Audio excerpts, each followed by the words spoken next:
respect everybody's choices. My choice is to stay true to myself and my religion. That's all I'm going to say. Like I said, that's all I'm going to comment on that.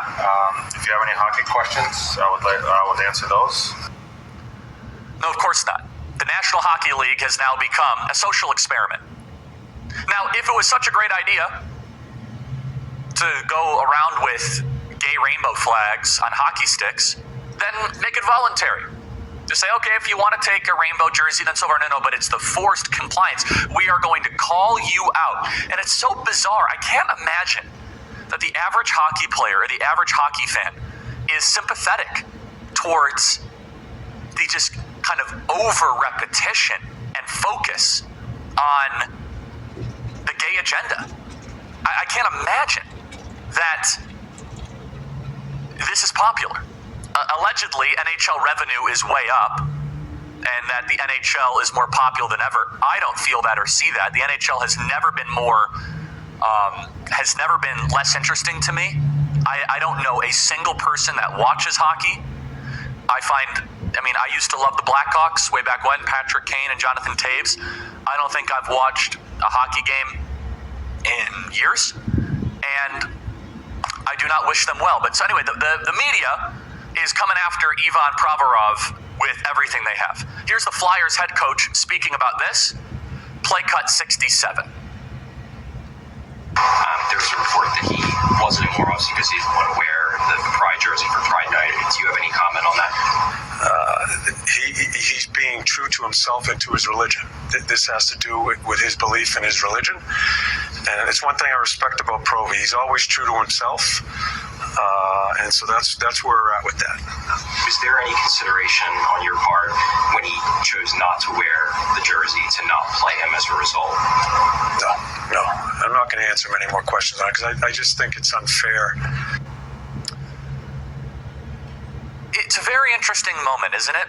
Because they must use force. This kind of goes back to some of the themes we were talking about yesterday, which is they can't persuade you that it's a good idea. No, they must force you to use the hockey stick. And if they can't force you, then they're going to ridicule you. They're going to mock you. They're going to isolate you. They're going to other you. This is just one example of several, and God bless Ivan Provorov for having some sort of moral fiber and saying, you know what, no, I'm actually not going to go along with this. Where is that clip of this person that was on TV that was ranting? Oh yeah, the Canadian journalist. By the way, we're getting lots of emails. It's really interesting. We have about 100 emails of people that say, Charlie, I watch hockey all the time. I love the NHL. That's interesting. I stand corrected. I thought the NHL was not relevant and not popular. I don't know a single person that watches hockey, but apparently in our conservative audience, the gay NHL is more popular than ever. It's amazing to see, actually. Okay, let's play cut 70 of a Canadian journalist. I always have to chuckle when Canadians think they're being tough. They're not really good at it, honestly. It's not really in their DNA. Like, ooh, I'm going to be triumphant and, yeah, just stick to being pleasant. You guys are really good at that. Just sit this one out, pal. Play cut 70. If the National Hockey League is going to do this, if any league is going to do this, do it properly or reevaluate what you're doing. Could change with the NHL. I think you fine the Flyers $1 million for this. I'm not kidding. Figure this out and stop offending people on nights where it's not about that. It's supposed to be about inclusivity. The National Hockey League need to attack this and figure this out. Because what I heard last night was offensive and didn't make any sense. And one last point. Nothing scares me more than any human being who says, I'm not doing this because of my religious beliefs. Because when you looked at people's lives, you normally say that publicly, you'd throw up at what you saw. Nothing scares you more. Nothing scares him more. Nothing scares him more than someone being a devoutly pious Christian. Nothing scares him more. What is this guy's name? This joker's name? He's a Canadian journalist. But do you understand? He's like, let's do this properly. Do you know what he means by properly? You got to make it hurt more. That's what he's saying. It's like, you have to make them suffer. You have to make it seem as if we're going to fine you $1 million if you don't go put the rainbow flag on in warm-ups at the NHL. We're going to make sure that you you have difficulty. Yeah, we can't find this guy's name, so we just call him overweight hockey commentator, Canadian man, I guess, I don't know, who really is bothered that somebody has a deeply held religious belief that does not believe in the chemical castration of children and does not believe in this over-the-top capturing of what should be an athletic event. And by the way, I just want to be very clear. Playing hockey, I believe, is actually one of the most difficult sports to play. It is so physically tolling on the body. They're also not paid nearly as much as NFL players, NBA players, just because it's not as popular. So I'm not trying to bash hockey players. What I am is I am incredibly critical and bothered by how another institution, another cultural practice has been completely taken over by the LGBTQ mafia. Email us freedom@charliekirk.com. Subscribe to the Charlie Kirk Show podcast. We balance in nature. That's a nice new way to do it. It's hard to miss. One of the top reasons people give for taking Balance in Nature fruits and veggies in a capsule is this. They say, I want to make sure I'm getting the nutrition my body needs. It's common sense, right? Your body is only as good as the food you eat. If you're not getting a daily supply of nutrients found in fresh fruits and vegetables, you know something is off. Balance in Nature is real food, real science, and real nutrition. They take 31 whole fruits and veggies through an advanced vacuum cold process, stabilizing the maximum nutritional content, and put them into capsule form. That's why so many people across the nation take Balance in Nature to ensure they get the maximum nutrition their body needs. Go to balanceinnature.com, discount code Charlie. That's balanceinnature.com, discount code Charlie. Call 800-246-8751. Use discount code Charlie, balanceofnature.com. That is balanceofnature.com, discount code Charlie. Terrific product. I encourage you guys to check it out for you to be able to get your fruits and veggies this winter season. Balanceofnature.com, discount code Charlie. Email me your thoughts, freedom@charliekirk.com. We're going to dive into the World Economic Forum and also some news out of San Francisco that is rather significant and noteworthy.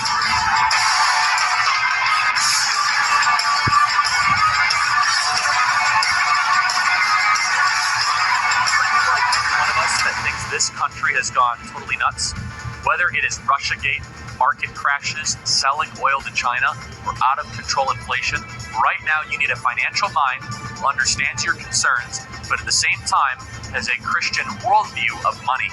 That's why it is time to talk to my friends at Pax Financial Group. Like all of us, they have concerns, but they also have hope. In this market, you must have a financial person who shares your hope and at the same time help you with biblical responsible investing. I trust them with my money, and you should as well. That's why I want you to text the word Charlie to 74868. That is Charlie to 74868 to connect with my friends at Pax Financial Group.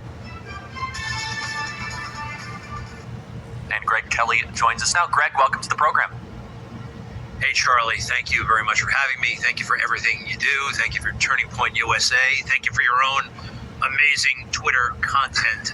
You are moving the needle in so many different ways, and it's so appreciated. Well, thank you. I want to go deep into how you run that Twitter account because it's just hilarious, and it's also just so different at times than your tone on TV, which I find to be the funniest part of it. It's great. We could go that at any time throughout the hour. So, Greg, introduce yourself to our audience, your story, how you got started in journalism, and then we'll get into your book. Well, folks, my name is Greg Kelly. I was born and raised in the suburbs of New York City.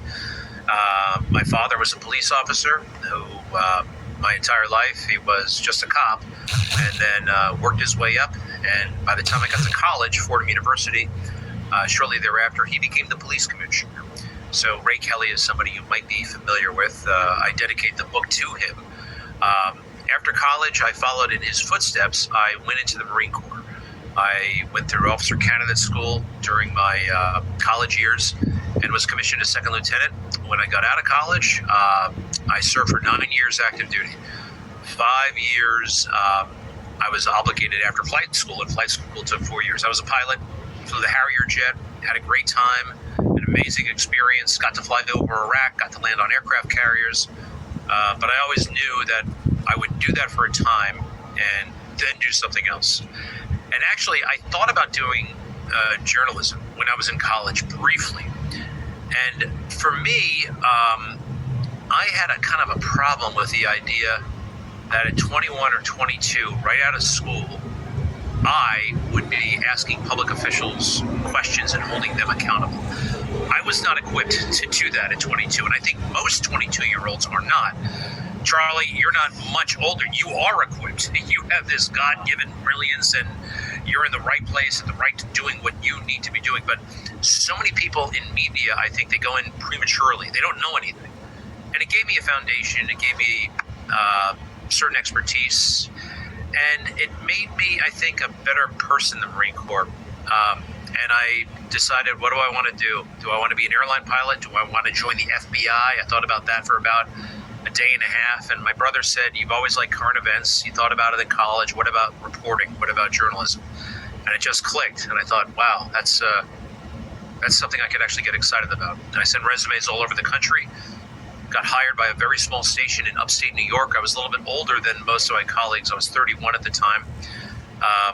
But they had everything I needed to kind of master the craft, or at least get a start. And from there, I went to New York One, then Fox News. Saw a lot when I was at Fox, embedded during the Iraq War. A lot happened to me ideologically over the years, Charlie. I wasn't always who I am now.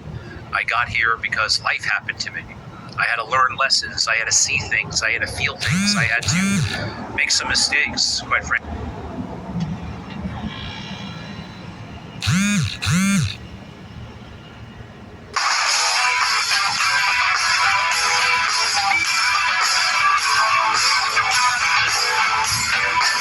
Welcome back, everybody. Email us freedom@charliekirk.com.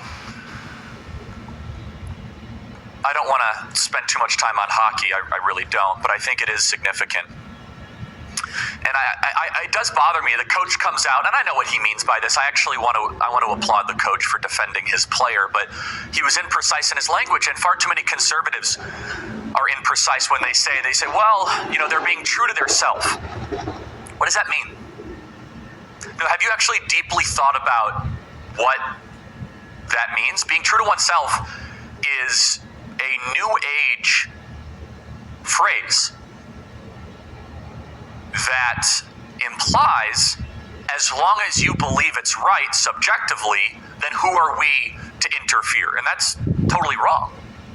No, instead the phrase should be, and I actually want to appreciate the coach for doing this. It should not be true to oneself. It should be true to the truth. True to what is good and beautiful. Email us freedom@charliekirk.com. I want to get to the San Francisco story, and it kind of goes to show that the virus that has infected the National Hockey League, it grows thanks to our consent. I want to say that again. Their bad ideas are because we allow them to metastasize. So are we going to fight early when it is politically incorrect against the lies that eventually capture our cultural institutions? So on the gay thing, not allowed to say anything. Everything is fine. Up until they have chemical castration of children. They are pushing Lupron for 12-year-olds. They're teaching incredibly sensitive pornographic topics to 8 and 9-year-olds. Are we still allowed to say anything? Well, the same sort of theme of not fighting early on a lie that was introduced into the zeitgeist is now manifesting in actual policy proposals in San Francisco. So in some ways it's a local story and it receives some headlines, but it goes to show how important it is to fight for accurate historical education. This is something we do at Turning Point USA.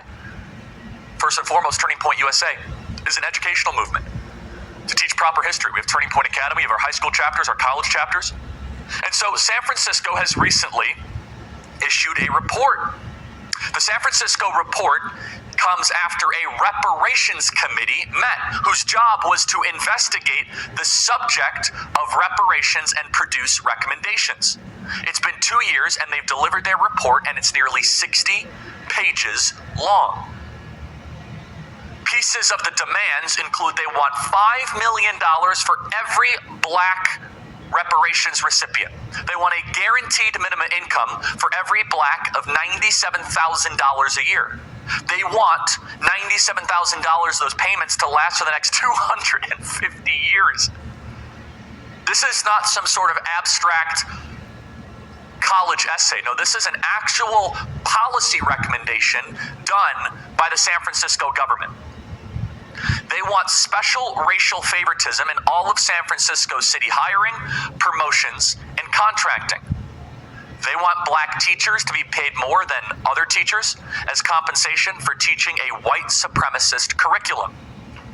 They want reparation recipients to have the right of first refusal on any house that is up for sale in the city before anyone else is allowed to buy it. And they want that right to be inherited by their children.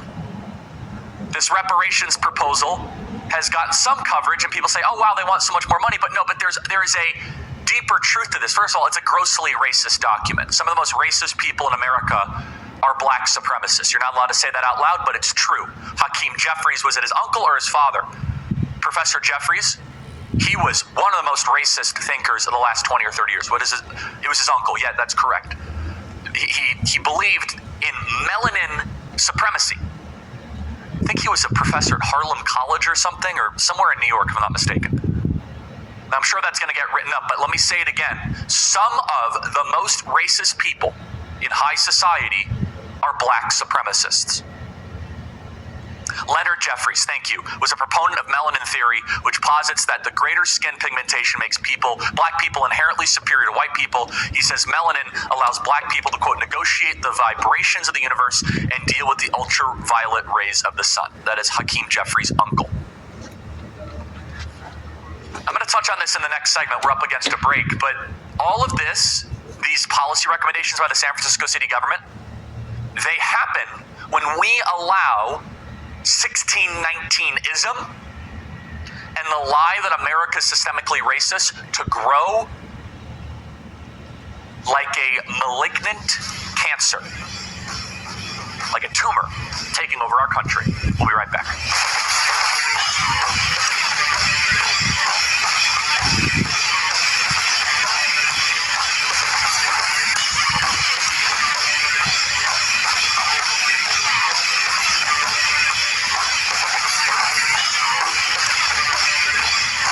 Government is still recklessly borrowing money. Printing money. $5 trillion in new money, to be exact. What could go wrong? Meanwhile, consumer confidence has hit a 10-year low, and inflation has hit 6.8%, with parts of the U.S. seeing rates as high as 8%. Something's not adding up. So what can you do? Well, you can play safe. Putting some of your assets into precious metals will keep your money away from the volatility of the markets and inflation and let you sleep at night. This month, Noble Gold is giving away a free coin with any qualifying plan that you start. So talk to an expert at Noble Gold, and they'll run through the options for keeping your money safe. No pressure, no hassle, no call center. Just the chance to speak to someone who knows what they're doing about gold for once. How refreshing would that be? So call us at 877-646-5347 or visit our website at noblegoldinvestments.com. Older than most of my colleagues. I was 31 at the time. But they had everything I needed to kind of master the craft, or at least get a start. And from there, I went to New York One, then Fox News. Saw a lot when I was at Fox, embedded during the Iraq War. A lot happened to me ideologically over the years, Charlie. I wasn't always who I am now. I got here because life happened to me. I had to learn lessons. I had to see things. I had to feel things. I had to make some mistakes, quite frankly, to get to where I am now. And I think, like most people, after you finish the journey, and the journey isn't over, of course, but I'm glad everything happened the way it did to bring me to this point, and we'll see what happens next. So you got into this to try to hold powerful people accountable, and you do a great job of that. How has that changed over the last couple of years? Has it gotten easier? Has it gotten harder? I mean, I know personally there are certain topics you are not allowed to challenge, certain orthodoxies. Nietzsche used to say that there are certain pieties that you are not allowed to make fun of, right? And one off the top of my head that, I stumbled into, I think last week, is the crime of noticing that athletes are dropping suddenly. Can't do that, right? You get into a lot of trouble for doing that. How, in your own opinion, being in this work, how has that changed, evolved, or stayed the same over the last couple of years? So let me gently, I don't want to say push back, but the idea that media, the idea that journalists can hold powerful people accountable, a lot of journalists go in with that mindset. We're going to hold the powerful accountable. And in a weird way, it reveals a bias in and of itself, that whatever situation I walk into must be wrong. The powerful must be at fault. Somebody's at fault. And I am going to fix it because I have self-appointed myself a journalist and I must know better. I actually don't consider myself a journalist anymore. Journalism means different things to different people. And I had that experience. If you really want to hold people accountable, I don't think you can through journalism, because it's too easy for the powerful to manage journalism. They don't need journalists anymore because of social media and so many other ways to get the message out. So holding people accountable, I mean, it's a nice thought. It used to be the case. Yes. We are, especially you, Charlie, able to hold people accountable in a way that was not being done 10 years ago, 20 years ago. I mean, if you have a voice and you know what you're talking about, you can get an audience. Yeah, so Greg, I suppose it's a little paradoxical, right? Because we should be in an era of more decentralized checks and balances against the powerful. But it seems as if on the macro, the opposite is happening. We have social media, more people with phones that could easily be going up to Jamie Dimon and filming them asking questions. And it happens here and there. But it seems that the macro trend is not the case. It seems as if the powerful are more entrenched than ever before. I just find that to be interesting. I don't have any strong opinion. I'm just pontificating on something I find to be the opposite of what you would believe it to be. No, it's interesting. It's a great observation. Sure, we're able to say things and we're able to take stands, but the practical impact isn't always there. But you make the point. It's funny. I read the entire January 6th report, 1,000 pages long. Wow. And I've been reading some of the depositions in the Missouri versus Biden administration. And there's fascinating stuff in there. Absolutely fascinating. And I read 200 pages. I didn't have time for the other 200 pages.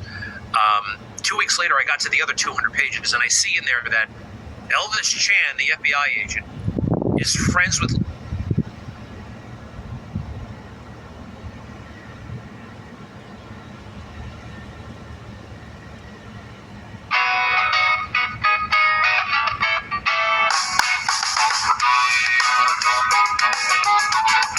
This movement will not be silenced. You're listening to The Charlie Kirk Show.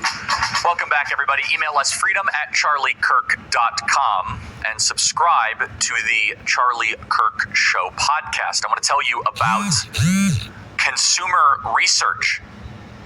Consumer Research anti-ESG campaign. You know all about how woke activists seized controls of America's schools. Now, a group of investment firms that Americans entrust with our pensions and retirements are playing woke politics with our money. Without our knowledge or consent, firms like BlackRock and a few others that control trillions of dollars. They are using our money, and they're using those dollars to advance their woke ideology through a Chinese-style social scoring program called ESG.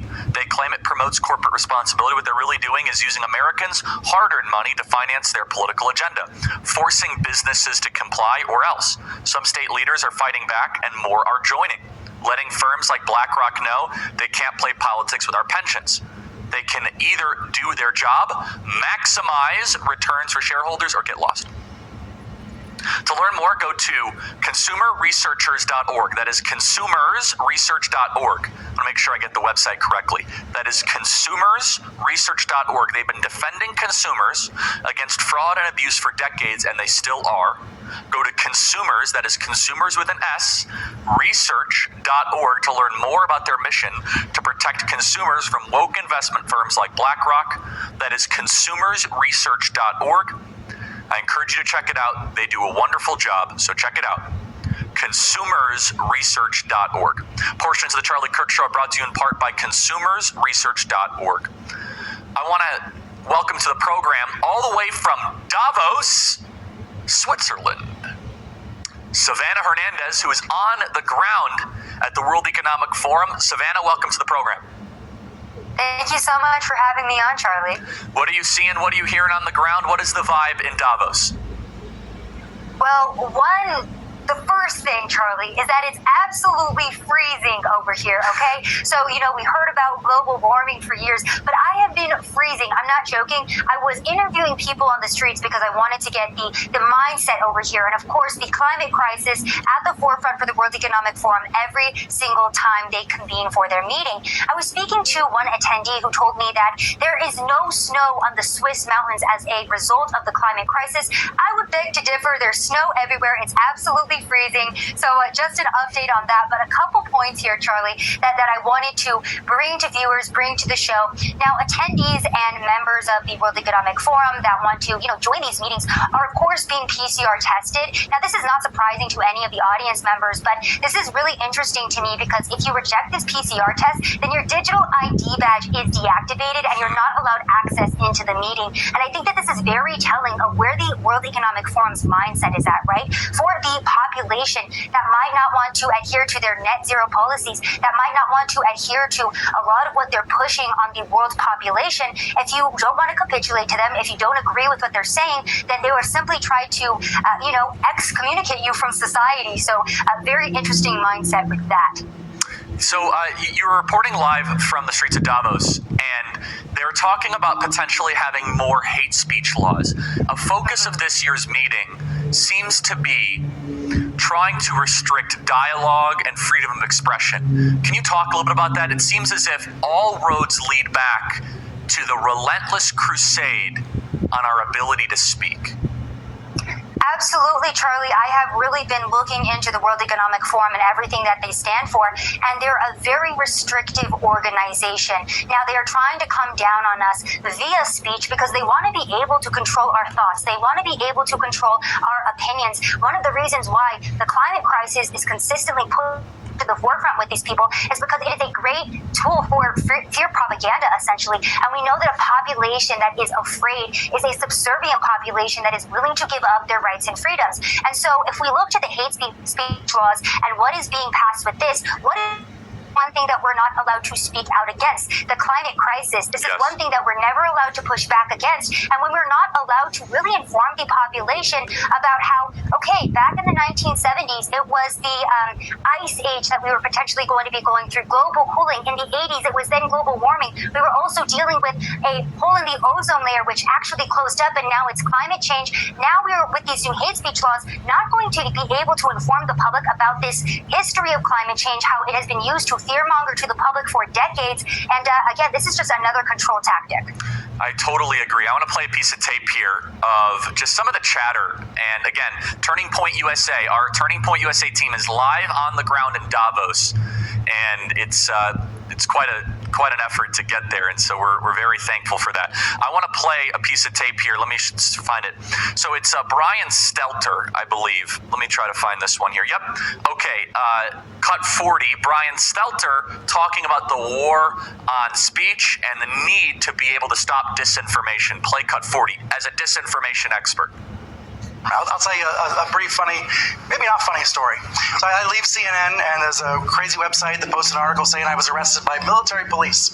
And then I have a fact-checking email, and I don't know whether to reply to the fact-checker and bother with this, right? Same website a month later says I've been executed at Guantanamo Bay. So the fact-checker emails me again, and I say, well, do you want to take my pulse? How do I disprove that I wasn't executed? And so to me, that is amusing and ridiculous. One more piece of tape here, and they're talking about what the big threats are to our society. All roads lead through climate change as well, especially this idea of disinformation and climate change. J.B. Pritzker, who was born on third and thought he hit a triple, talking about space lasers and QAnon. Remember, their agenda is to shut you up. Play cut 63. It is very hard. I mean, especially when you have people who deny reality and who are holding office. You know, I mean, literally people who are, believe in space lasers. And, there still are people in the GOP caucus who are very pro-Russia. But I just don't know where that stuff comes from other than QAnon and I don't know. It is not a conspiracy theory to talk about digital ID, vaccine passports, carbon tracker ID. Savannah, these ideas seem to all originate from the World Economic Forum. Exactly, Charlie. And the reason why they try to make fun of us and they look down on those that are speaking out against the World Economic Forum is to try to belittle our opinions and to try to, again, hide the truth. For example, the Moderna CEO today was talking about how criticism on social media and public discourse regarding the vaccine led to less people getting vaccinated, and he did not like that. Now, we are seeing the side effects of the vaccination because we know there was not long-term research because of how quickly it was developed, how quickly it was given to the public. And again, this goes into the reason why being able to have public discourse is so important. Being able to question things is so important. I have talked to journalists from Japan, from here in Switzerland, from Canada, from Australia, and they're all here to wake up constituents of their countries and show them the reality of the WEF. Because keep in mind, these are unelected people that are trying to impose their policies on us, and it's like, you know what? Why are we listening to these same people who are talking about the cost of living crisis, and it is their direct policies that have surged food prices worldwide, that have surged energy costs worldwide. So it's an absolute joke, and that's why they belittle us. The European Commissioner, Vice President, also came forward as well and was talking about the illegal hate speech laws making their way to the U.S. So we need to be very wary of what is coming, and this is why we need to continue to speak out about these things. That's right. I mean, this is it's almost a religious conclave that is happening in the sense where they do believe in environmentalism as a pseudo-religion. So Al Gore is talking about this. Let's go to cut 37. Al Gore, the man who couldn't even win his home state of Tennessee, always need to mention that, when he ran for president. Play cut 37, Al Gore goes on an anti-fossil fuel rant, claiming that anything anti-climate needs to be defunded. These people are tyrants. Play cut 37. Enough already. Enough. And I don't want to get sidetracked onto what needs to happen, but we need to scale up climate finance, but we need desperately to scale down anti-climate finance. We need new leadership at the World Bank. We need them to scale up the leverage and vastly increase the amounts that are committed, and we need to rein in the anti-climate activities. Rein in it. I just have to play this tape, and then Savannah, I'll get your reaction. Just to show you the lack of credibility Al Gore has on the topic. This is Al Gore in 2009 saying that the polar ice may be gone in 5 years. Play cut 38. And some of the models suggest to Dr. Maslowski that there is a 75% chance that the entire North Polar ice cap during some of the summer months could be completely ice-free within the next 5 to 7 years. The next 5 to 7 years. It says this in 2009.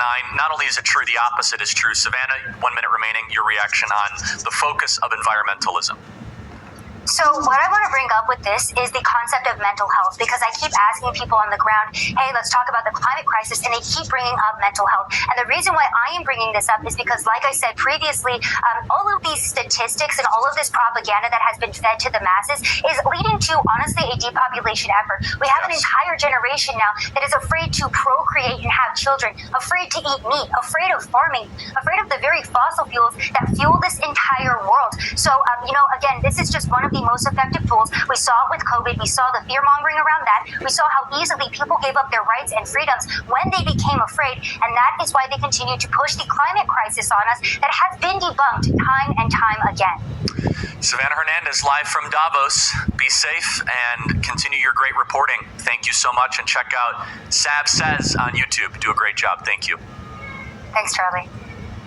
Email us freedom@charliekirk.com and subscribe to the Charlie Kirk Show podcast. I want to take some of you. We now have the opportunity. I'm so excited about this and thankful. The team worked very hard. Thank you, Jeff, and thank you, Andrew, and thank you, Ryan, and thank you, all of you. Thank you. We can take calls, so I'd love to get some of your calls, guys. What is the number here? I will memorize it.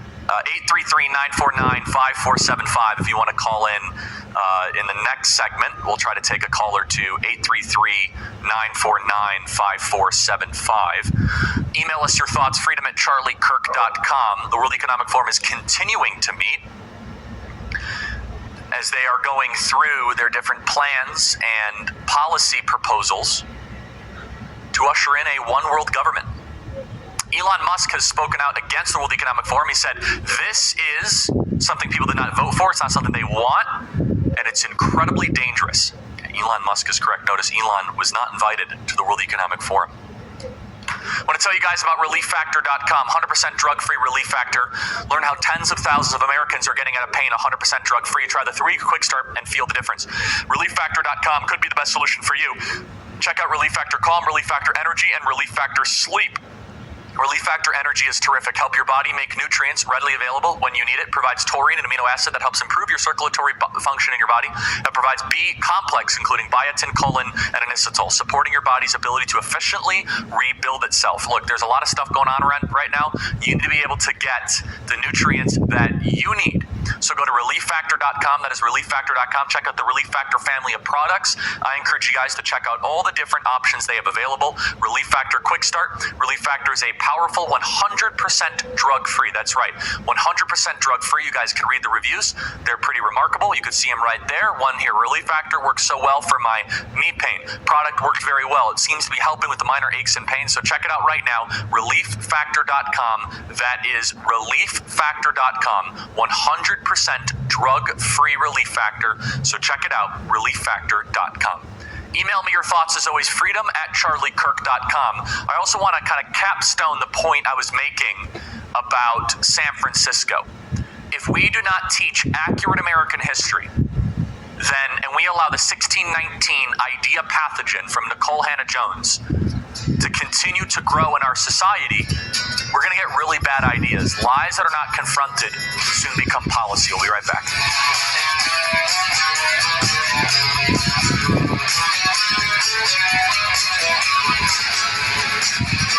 What's the number one mineral to beat stress, fatigue, and get better sleep? And what's the mineral I take before I go to bed? Magnesium.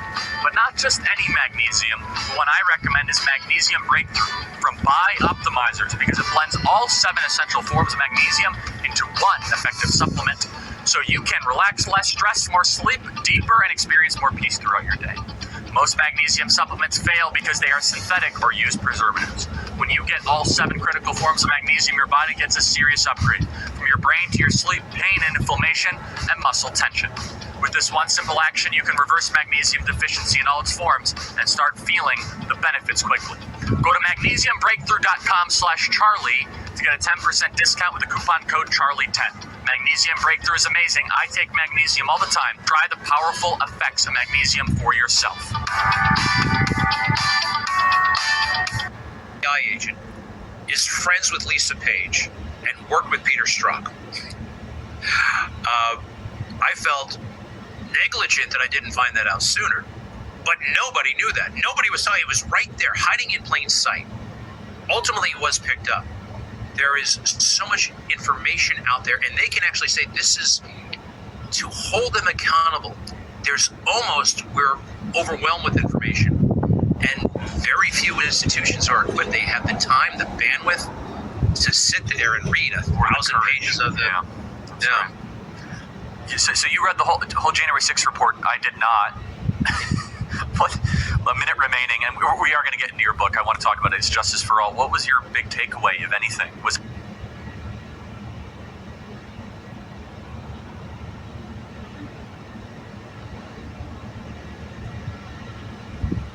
On air and on fire for the preservation of our nation, The Charlie Kirk Show. Welcome back, everybody. Email us freedom@charliekirk.com. That is freedom@charliekirk.com. Someone says here, Charlie, I agree with reparations. I believe any black who was a slave should get reparations. Yeah, we're a little removed from that. Yeah, look, so to kind of just finish the point here, bad ideas do not stop in academic papers. And one of the most frustrating things I have to deal with is when wealthy conservatives tell me, oh, Charlie, those are just some goofy ideas. And then all of a sudden they become public policy. So what started as an academic project, I put that in quotes, by Nicole Hannah-Jones and the 1619 Project, New York Times, is now proposed policy in California, San Francisco. From $5 million, $97,000 a year, to telling whites that they have to be paid less than blacks. It is an effort for academic black supremacy, but we're not supposed to talk about it. We can't call this evil and racist and bigoted, which is what it is, because you're afraid you might be called a racist. We'll be right back.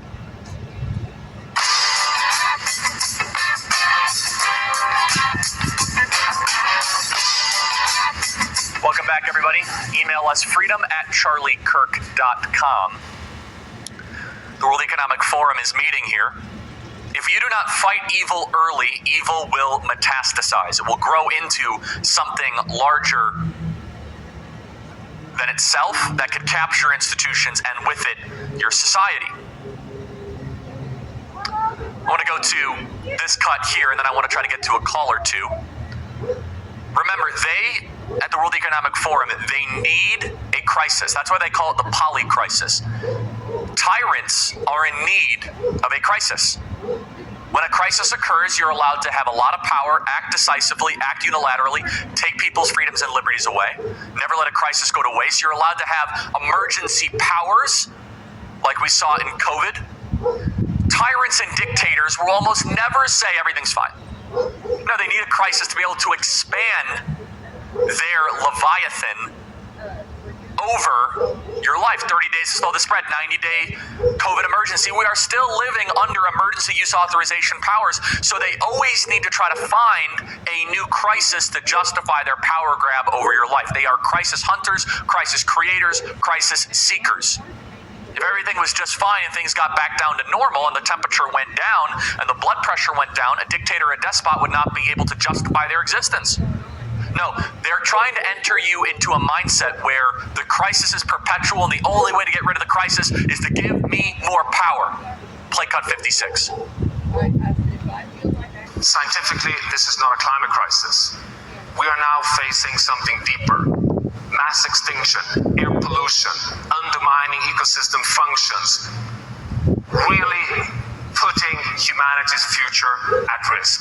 This is a planetary crisis. This is a safety crisis, but above all, it is also a justice crisis. Many areas in the world are uninhabitable. This uninhabitable zone is increasing. If we continue with our greenhouse gas emissions, then by 2070, as many as 3 billion people will live in uninhabitable zones. So wait, it's a justice crisis, it's a climate crisis, it's an existential crisis, and it's not just that, it's also a spiritual crisis. What is not it's a planetary crisis. It's every type of crisis you can have, of which of course they need to say that. You think they're going to go to the meeting and say, actually, it's time for us to give away power. Actually, COVID is not what we thought it was. No longer do lockdowns. The vaccine was a failure. Sorry, guys. Here's your power back. Would you expect that from them? Of course not. They're always going to get up on stage with some sort of strange, bizarre, abstract, word-tailored, like a PR firm tailored description of, well, now we have a planetary crisis. We have a existential crisis. No, but now there's this woman, the hat woman. It's also a spiritual crisis, which actually, I agree. That's actually the root of all of this. They actually said something that was true, but they just got to add it into the mix. Play cut 62. And also our faith leaders. They know that this crisis is much more than physical and environmental schisms. We have a deeply wounded spiritual spirit as a people that is in desperate need of healing and restoration. And we must look to our Almighty Creator to find our proper place in humanity. Schism. It's a schism. Not a schism. This drives me crazy. Okay, I want to get to a quick call here. We only have about a minute and a half remaining. But Craig from Michigan, a question about Davos. Craig, thank you for calling in. What's your question? Yeah, I just wanted to ask you if you knew anything about Gretchen Whitmer's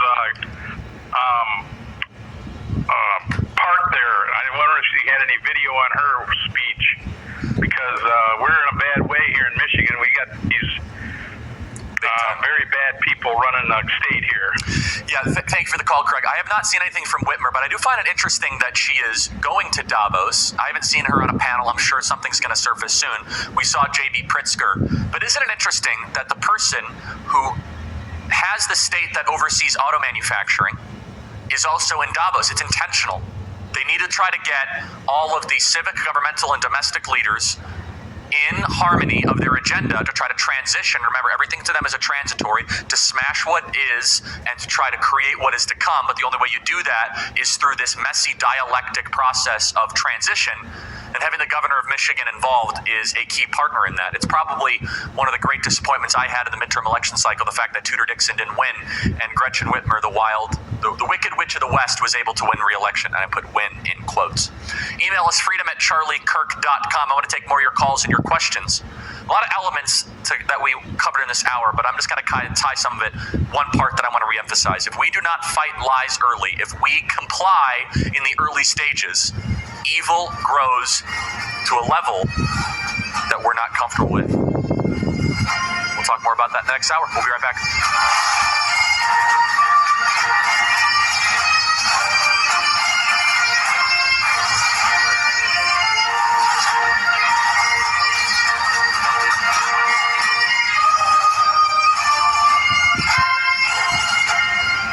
Are you tired of feeling tired? I've never experienced anything quite like the new Strong Cell product. I take it right before every single show. It's so easy. And you've got to read up on everything that has been packed into these tiny bottles. You see, Strong Cell is a new scientific cocktail of cellular level replenishment. It's so simple. Just drink one small bottle of Strong Cell liquid per day and boom, you guys get NADH. NAD is something I've been studying for a while, and before I got to know Strong Cell, I said, boy, I really would love to take it every day. It's a crucial coenzyme for creating natural energy and restoration in your bodily cells. It also contains collagen, well documented for its vast health benefits. Your body should experience a big energy boost the first week, then within 15 days, you'll start noticing even more benefits. 30 days, you'll be feeling so much different. So do me a favor and consider giving this supplement the full 4 weeks versus just one bottle to realize the best results for you. The formula is designed to generate long-term positive change, unlike energy drinks. I take it every single day. It's not an artificial boost of immediate energy like caffeine. I'm talking about cellular level restoration. Learn more right now at their website. Visit strongcell.com/Charlie and enter promo code Charlie for a 20% discount. They have made me a believer. NAD is a real thing. You guys should check it out. My special 20% discount for Kirk Show fans will apply whether you want to test it out for 1 week or for a month. But I highly encourage you guys to try it for all 4 weeks. You won't regret it. Greg, tell us more about this January 6th report. We were cut off on time. You said they should be arrested. Tell us more. Well, listen, it was obviously a waste of everybody's time. I'm surprised they pulled it off. I mean, prime time hearings, no cross-examination, the deceitful editing of it all. It's interesting. I actually read Bernie Kerrick's transcript, 200 pages.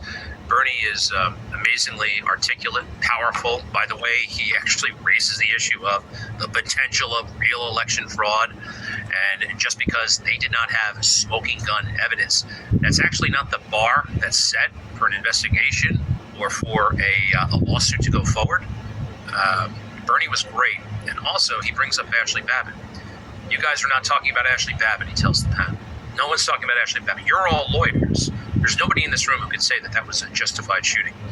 And it's fascinating to me. The investigator says, okay, we understand. And Bernie owns them. And then he totally shapes them. And finally, the guy gets up the gumption. I'll just point out that, she was shot as members of Congress were trying to do their jobs and people were screaming, hang Mike Pence. Well, that's not justification for shooting an unarmed woman, unarmed anybody. It's not. You can't say a half mile from here somebody said, hang Mike Pence, therefore we can shoot this person. That, she must have justice. Some way, somehow, she will. Through the courts, through the systems we have. But, I do think this was almost a plot against Trump. And, my book is very pro-law enforcement. It is, of course. However, we should not be blindly loyal to law enforcement. And the Capitol Hill cops, they allowed themselves to be politicized, and they failed on January 6th in spectacular fashion. They let the door open for people. We have it on tape.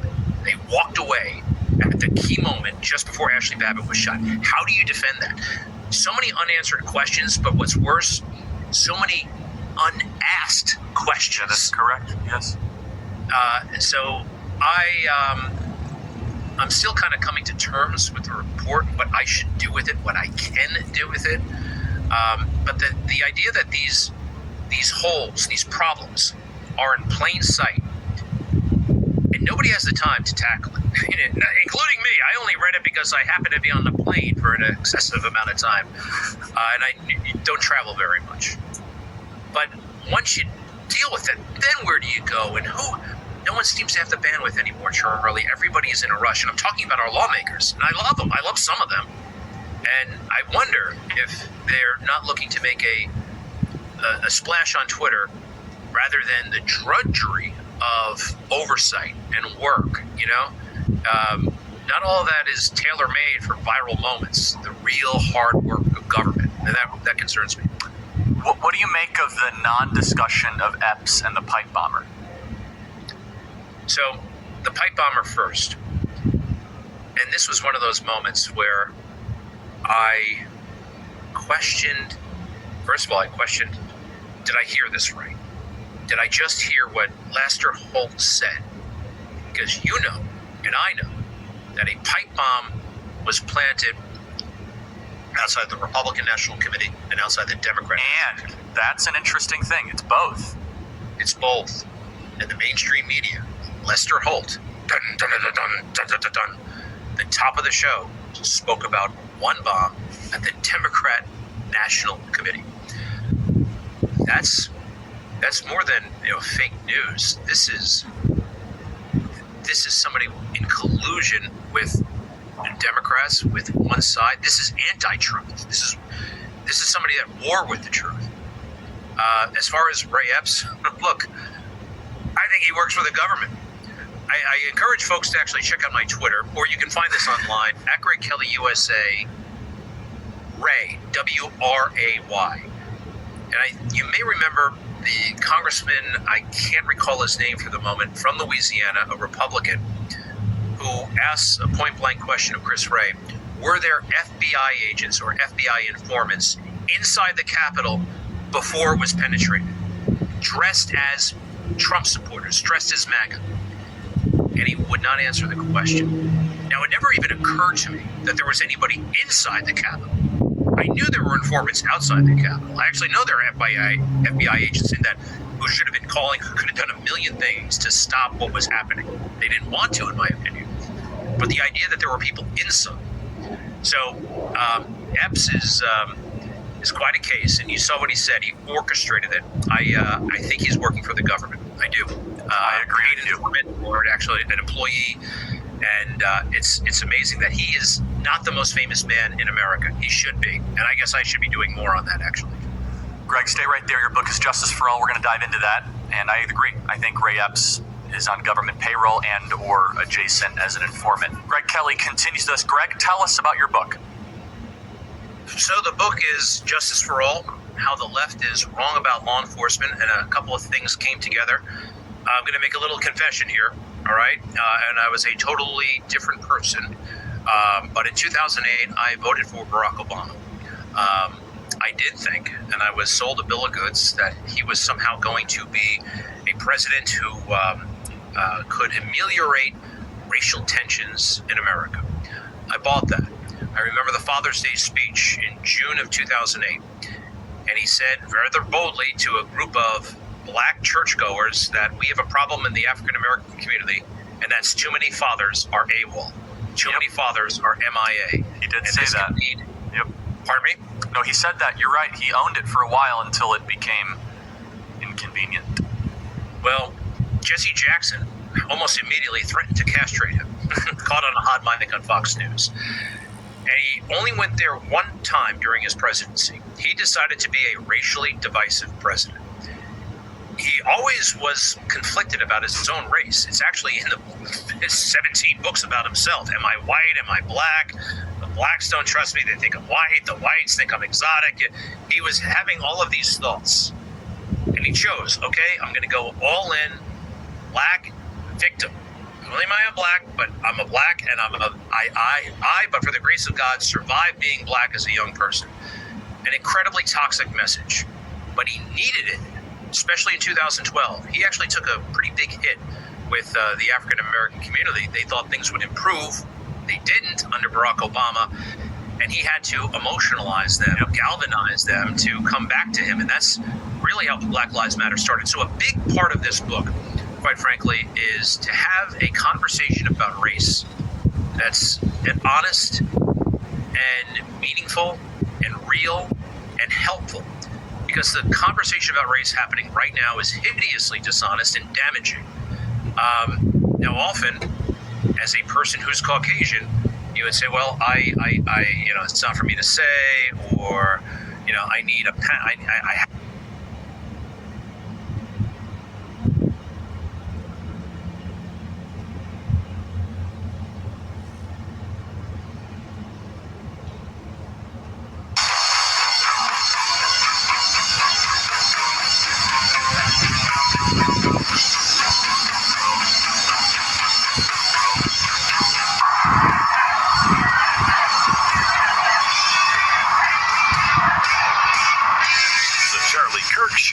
Starts now. Welcome back, everybody. Email us freedom@charliekirk.com and subscribe to our podcast. I'm really excited about the momentum we are experiencing more globally and broadly, not globally across the planet, but just kind of globally in the movement of people that are really starting to say, hey, college is not what it used to be.